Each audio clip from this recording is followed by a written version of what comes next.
무슨 상황이 돼도 아 이건 내가 아니야 이런 걸 생각하게 되면은 작업을 할 수가 없을 거야. 연약한 여성의 어떤 부분을 감추기 위해서 그 스틸을 자꾸 쓰게 되고 나와 그 친구와의 연결고리를 회로라는 이 혈관처럼 이 전자제품에 비교를 하면서 계속 연구를 했던 것 같아요. 회로 이미지를 이용하면서 다양한 작품을 만들고 있는 설치 미술가 유수연입니다. 요즘에 이제 환경에 좀 많이 관심을 갖고 있잖아요. 그런 것 때문에도 더욱더 또 작품이 좀 각광받을 수 있는 것 같은데 그런 건 언제부터 이렇게 좀 관심을 갖고 작업을 하게 됐는지. 제가 유학을 일본으로 가게 되면서 일본이란 나라가 지금이야 조금 틀리지만 그때 당시 1990년대 때는 무엇보다도 선진국이었고 환경운동을 하고 있는 미술가들도 굉장히 많이 그렇죠. 있었어요. 우리보다 거의 20년 먼저. 고등학교 졸업하고 19년은 일본에서 교육을 받다 보니까 그런 환경적인 어떤 교육 안에서 그 묻어났던 것 같아요. 작가님이 일본을 선택한 뭐 어떤 이유가 있었는지. 근데 가장 큰 이유는 제가 선택할 선택권은 없었고요. 제가 부모님 말씀을 안 듣고 뭐 크게 일을 저지른 게 하나가 있어서 가까운 나라 일본을 보내야지만 본인의 이제 자식을 볼 수 있는 그것도 도쿄도 아닌 오사카로 결정을 해서 한국에 제일 가까운 어떤. 예, 예. 그럼 작가님의 어떤 생각이 아니라 부모님의 권유로? 그렇죠. 근데 좀 제가 만약에 일본이라는 나라를 제가 싫어했으면은 안 갔을 텐데 너무 어려서부터 초등학교, 중학교, 고등학교 때 그 논노자집책을 바라보고 마냥 동경심에서 바라보던 그 잡지 속의 이야기, 애니메이션 만화 속의 이야기. 하지만 거기서 유학생활을 하면서 진짜로 피부에 닿는 그런 보이지 않는 한국인들에 대한 어떤 차별? 하지만 이상한 사명감에 그게 뭐 저의 DNA가 그 안에 있었는지는 모르겠지만 한국인들을 위해서 한국 유학생들을 위해서 먼저 다가서면서 그들을 위해서 부당한 이런 유학생활에 대한 이런 부분들을 소리를 냈고 그들을 위한 단체를 만들고 학교 학생회장도 오래 했던 것 같고요. 어릴 때부터 약간 그런 성격이었는지. 그랬던 것 같아요. 학교에서 초등학교 때부터 단 한 번도 반장, 뭐 회장을 안 놓쳤던 것 같아요. 그 소속 안에서 내가 해야 되는 그런 사명감에 대한 이런 거를 만들어냈던 것 같아요. 근데 이 부분에 대해서 고민을 제가 많이 했어요. 왜 이렇게 오지랖이 넓지? 굳이 사람들은 지 공부하기 바쁘고 자기 활동하기 바쁘고 이런 상황인데 왜 내가 굳이 이런 일을 앞장서서 나서서 하지? 여러 상황 속에서 외국까지 유학을 보내져 왔는데 여기서 그냥 단순한 어떤 예술가로서 공부 마치고 가고 싶지는 않았기 때문에 좀 더 많은 이런 이 확장성이 있는 단순한 평면에서 입체에서 그 입체가 무대가 되고 무대가 도시가 되는 평면을 제가 단계를 밟으면서 왔던 것 같아요. 사실은 한국에 귀국을 할 마음은 없었어요. 외국에서 공부를 하면서 가끔씩 들어와서 전시를 하고 가끔씩 들어와서 퍼포먼스를 하고 가끔씩 들어와서 행사를 하면서 느낀 건 단 하나, 학연전에 대한 이런 모든 관계가 이루어지고 있다는 것을 알았기 때문에 내가 한국에 와서 성공을 할 수 있냐, 활동을 할 수 있냐 이런 기회에 서가지고 고민하고 있을 때 지진이 크게 쓰나미가 딱 있었을 때 부모님이 완전 들어와라. 그러면서 아무 계획이 없고 뭔가 짠 게 없는 상태에서 한국을 들어와 버리니까 그때 오는 그런 또 그런 회의감? 아, 난 도대체 뭐지? 일본인도 아니고 한국인도 아니고 와서도 아는 사람도 없고 함께 일할 사람도 없고 누가 끌어주는 교수 한 분 없고 선배 친구도 없고 그런 학연전에 대한 답답함을 극복하기 위해서는 내가 국가 상대로 일을 하는 수밖에 없구나. 국가에서 인정하면 되겠지. 그런 고민을 하다가 방송을 한번 그러면 기획안을 들고 돌아다녀 볼까? 문화예술을 접할 수 없는 이런 오지 시골 마을에 가서 연예인들이나 이런 젊은 작가들이랑 함께 그 마을을 꾸며주는 걸 한번 해보자. 그래서 그 기획안을 들고 찾아갈 때 강원도에서 된 거예요. 강원도에서 돼서 그럼 파일럿 프로그램을 만들자. 그게 DNA. 나는 한국인의 DNA를 굉장히 너무 자랑스럽게 생각하거든요. 그럼 그 DNA의 기본적인 모토를 뭘로 할까? 도네이션 앤 아트? 우리가 재능 기부를 하는 프로그램을 만들자. 그렇게 해서 시작을 해서 DNA 프로그램을 만들면서 일을 해왔던 것 같아요. 상당히 작가님은 약간 진취적인 성향을 좀 가지고 있는 것 같고 약간 리더적인 느낌을 갖고 있는데 또 한편은 상당히 부모님 말 잘 들어요. 가라니까 가고 오라니까 오고. 아니, 그게 원래 너무 기대를 많이 하면서 자라왔기 때문에 큰딸에 대한 기대를 너무 많이 하며 자라왔고 잘 살지 않은 집안이었는데 너무 저에게 투자를 많이 해주셔가지고 그럼 계속 학창 시절에도 약간 네, 그림 좀 하지만 학창시절 그림보다도 엄마가 자기의 꿈을 펼치게 하기 위해서 피아노를 그렇게 가르쳐서 피아노로 이제 전공을 할 줄 알았어요. 할머니한테는 어려서부터 장구 치고 창을 배우고 이러면서 엄마는 클래식 피아노를 가르치고 그 안에서 사실은 미술을 하고 싶은 이 어린 마음에서는 미술은 시켜주지 않고 계속 겉돌았던 것 같아요. 그러다가 이분들에게 반항심이 한번 탁 올라오더라고요. 그래서 다 때려쳐. 다 때려치고 고등학교 때 이제 연극영화과를 가겠어. 또 갑자기 난 연극영화과. 연극이라는 거는 무대 위에서 미술도 할 수 있고 노래도 할 수 있고 종합예술인 될 예, 수 있고. 춤도 출 수 있고 그러면서 뒤늦은 그런 사춘기를 그때 고등학교 때 막 겪었던 것 같아요. 그러다 보니까 뭐 이런 얘기는 처음 어떻게 보면 인터뷰에서 밝히게 되는데 그렇게 방황을 하는 그런 과정에서 고등학교를 졸업을 하고 나서 바로 제가 임신을 하게 돼가지고 그 아이를 가지게 되면서 부모님이 그 아이를 케어해 주면서 저는 떠나게 됐던 케이스예요, 유학을. 그러면 그 20살에 애를 낳고 일본 넘어가셨다는 건가요? 네. 아, 일단은 너무 뭐 청천벽력 같은 상황이었겠죠, 저희 부모님은. 거기다가 주변 가족들도 바라는 시선이 저한테 너무 많았고 그러니까 저희 엄마로서는 그 주변에 있는 시선과 그것보다도 내 미래에 대한 거를 판단해야 되기 때문에 엄마가 과감히 자기가 키울 테니까 떠나라. 갑작스러운 거기 때문에 제가 키울게 뭐 이런 얘기를 할 수가 없죠. 그냥 떠나라니까 일단은 떠났었고 아직 성장도 안 한 제 자신이 자식을 생각하고 그 자식에 대한 어떤 부분을 어떻게 해야 될지 모르는 상태에서 일본에서도 그 어른이 대하는 과정이 있었기 때문에 굉장히 복잡한 심정 안에서 저 자신을 굉장히 학대하고 그 학대 속에서 어떻게 작업을 해야 될지를 막 고뇌를 많이 하는 과정에서 무리하게 사람들이 피해가는 그런 소재만 골랐던 것 같고 무리하게 아무도 다루지 않는 그런 재활, 쓰레기 이런 폐품들에게 눈이 더 갔던 것 같고 그러왔던 것 같아요. 어떻게 보면 사실 더 자기 속으로 들어가게 돼버렸네요. 그런 네. 계기 네. 때문에. 그래서 사람들한테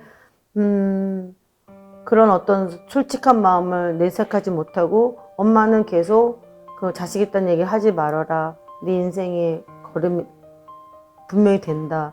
그런 과정을 하면서 미술을 하다 보니까 저도 모르게 쓰레기에 대한 어떤 버려진 이런 거 난 버리지 않았다 너를.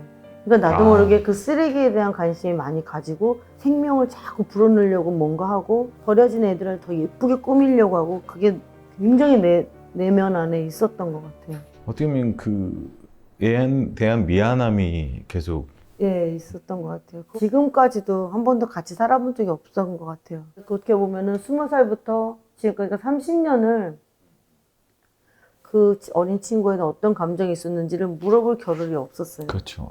그냥 공부해야 되고 달려야 되고 이 친구한테 미안하니까는 빨리 사회에서 어떤 인정받는 대단한 엄마가 돼야 될 것 같고 더 어떻게 보면 더 채찍질을 하셨겠네요. 네, 그래서 잘 나가는 작가, 작품이 잘 팔린 작가 그런 개념은 아예 가질 수가 없어서 뭔가 도덕적이지 못했다는 거 이 베이스에 제 마음이 있기 때문에 뭔가 도덕적으로 해야 되기 때문에 사회 단체에 국가를 위해서 일해야 되는 막 이런 사명감으로 더 일부러 저에게 더 크게 채찍질을 했던 것 같고 사실 어떻게 보면은 그 모성이라는 부분도 상당히 좀 크게 작용할 때였고 또 한편은 또 부모님에 대한 어떤 죄송함 그런 또 있었을 것 같고 하지만 또 젊은 나이이기 때문에 거기서 오는 상당히 많은 부분도 같이 공존했기 때문에 작가님 스스로도 상당히 많이 어려운 부분이 있었을 것 같아요. 제가 한 번은 이런 경험을 했어요. 한국에 와서 한 7년 정도 대학에 수련 강사를 오래 했는데 방황하는 그 친구들을 보고 괴로워하는 그 친구들을 보고 상담을 해주고 연예인들도 방황하는 사람도 상담을 해주고 이 모든 주변에 있는 사람 상담을 해주면 그 사람이 갈 길을 정해주면서 그들의 어떤 카운셀러 역할을 하는 내가 진정 내 자식에 대한 어떤 부분 나에 대한 나는 잘 있는가? 나는 지금 멀쩡한가? 이런 생각을 해왔던 것 같아요. 음. 카운셀러 해주고 재능 기부를 해주고 자꾸 이런 부분으로 뒤로 빠지려고 하면서 이렇게 포장을 하려고 했던 건 아닐까. 분명히 마음 안에서는 그렇지 않았는데 점점 시간이 가면 갈수록 생각이 드는 부분은 나를 한번 생각해야 되겠구나. 남을 위해서 교육이 지금 문제가 아니라 네가 지금 어떠니? 너 아프지 않니? 그러니까 그거를 자꾸 저는 제 안에서 잘랐어요. 내가 엄마라는 것도 무리하게 그냥 정신적으로 자르고 무슨 상황이 돼도 아 이거는 내가 아니야. 자르는 식으로 계속 나는 이런 걸 생각하게 되면은 더 앞에 나가서 나가지를 못해 작업을 할 수가 없을 거야. 이러면서 이 안에서 오는 그 고뇌와 이런 막 부딪히는 이런 모든 감정을 그냥 가위로 쑥 잘랐어요. 뭔가 감정이 막 파고들고 막 이런 걸 괴롭다 했을 때는 그냥 바로 제가 그냥 커트를 시킨 것 같아요. 근데 그게 지금에 와서 봤을 때는 굉장히 그 아픔이 커요. 어렸을 땐 몰랐어요. 그때로 하면 어린 나이잖아요. 네. 사실은 정말 할 일도 엄청 많고 그 나이 때 또 그런 사람들하고 같이 또 생활하고 있었을 텐데 그거 생각하면 더 이상 움직일 수가 없으니까 네. 정말 말 그대로 어떻게 보면 살기 위해서 잘라버린 거잖아요. 네. 내 스스로가 여기서 내가 이걸 자르지 못하면 내가 어떻게 나를 어떻게 할 수 모르겠구나. 그런 부분에서 이겨내려고 했던 거가 많은 다른 활동이었던 것 같아요. 그렇지. 외부적으로 더 눈을 돌릴 수밖에 없었고. 네. 그래서 그 활동이 결과적으로는 교육이 많았던 것 같아요. 그러니까 해보지 못한 것들에 대한 어떤 생각들. 그런 부분이 많았던 것 같고 그냥 거기서 벗어나고 싶어서 공상과학 쪽 현실에서 벗어나고 싶으니까 막 내 나름대로 혼자서 내 친구 만들고 막 수호천사 만들고 저도 어른이 돼가는 과정이었던 것 같아요. 그 어른이 돼가는 과정이다 보니까는 저도 모르게 이런 부분에 의미를 부여하고 그 의미를 부여하면서 그들에게 더 관심을 갖게 되고 그래왔던 것 같아요. 그러니까 사실 어떻게 보면 작가님한테 지금 최근에 가장 응어리신 게 이번 기회를 통해서 뭔가 풀어지지 않을까. 저도 그래야 된다고 생각을 하고 왜 스틸을 무리하게 내가 다루고 있었지를 고민할 때도 많았어요. 그거는 결과적으로 사실은 저도 모르게 연약한 엄마의 어떤 연약한 여성의 어떤 부분을 감추기 위해서 그 스틸을 자꾸 쓰게 되고 그 놓지 못하는 그 스틸 안에서의 모성애를 다루고 싶은데 그걸 할 수 없으니까는 나와 그 친구와의 연결고리를 어떻게 보면 회로라는 이 혈관처럼 이 전자제품에 비교를 하면서 계속 연구를 했던 것 같아요. 그럼 그 친구는 지금 어떻게 잘 지내고? 네, 잘 지내고 있고 착하게 이제 자라준 것만으로 감사하고 저를 이제서야 이해를 해주고 제 작업에 대한 거를 다시 뒤돌아서 봐주고 컴퓨터 일 같은 것도 가끔씩 도와주고 이런 부분에 너무 감사하죠.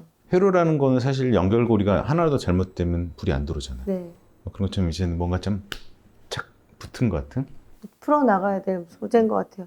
그래서 관계 회로도에 대한 이런 부분들을 하면서 이 자식과 부모, 사제지간, 그다음에 친구 사이 이 모든 것과 이제 점점 더더욱 네트워크 형성이 돼가면서 나의 가족이 아니고 나랑 피가 섞이지 않아도 SS를 통해서 더 많은 친구들이 생기고 더 가족 같은 사람들이 전 세계에서 서로가 소통을 할 수 있는 이런 날들이 왔잖아요. 이거를 좀 더 나아가서 나와의 가족이 아니더라도 다양한 민족이나 다양한 사람들과의 어떤 이 네트워크 형성을 어떻게 하면 앞으로의 작품 속에서 고민하고 비춰줘야 될지가 지금은 저는 그게 가장 고민이 시작됐어요.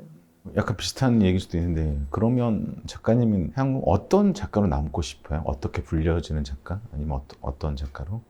이 또 말하는 친구를 만들게 된 계기 자체가 저의 어떠한 경황하는 그 안에 마음 안에서 내가 의지할 수 있고 그다음에 그 수호천사가 돼서 나를 지켜줄 수 있는 하나의 캐릭터를 만들게 돼서 이 현실처럼 나오게 됐는데 그 수호천사의 역할을 할 수 있는 희망적인 메시지를 항상 전달하고 갈 수 있는 그런 캐릭터로 좀 더 성장하고 확장성을 있게 하고 가고 싶어요. 그럼 작가님이 생각하는 예술이란 어떤 걸까요? 예전에는 멋있게도 얘기하고 싶어서 이렇게도 얘기해보고 저렇게도 얘기해보고 다 해봤는데 네. 지금에 와서 항상 그 질문을 받았을 때 예술이란 어떻게 답을 해서 정답을 만들어야 될지 모르고. 그래서 하지만 절대적인 이 인간에 대한 고뇌와 내가 여성으로서의 고뇌나 그냥 기본적인 그 부분에서 벗어나지는 않을 것 같아요. 사실 오늘 좀 오랜 시간 동안 네. 작가님하고 또 얘기를 하다 보니까 작가님의 그 회로도가 그냥 회로도가 아니구나. 아하, 진짜 사람들을 연결하고 싶은 네. 그 어떤 그런 마음이 있습니다. 네 그런 거구나. 그래서 근데 오늘 너무나 저한테도 그런 게 딱 뭐 온 것 같아요, 느낌이. 긴 시간 아무튼 오늘 이렇게 또 얘기를 해주셔서 아니요, 감사합니다. 너무 고맙습니다. 아니, 제가 더 감사합니다. 우리 또 들어주셔서. 전시 있으면 또 보러 가겠습니다. 네, 너무 감사합니다. 감사합니다. 네, 수고 많으셨어요. 네.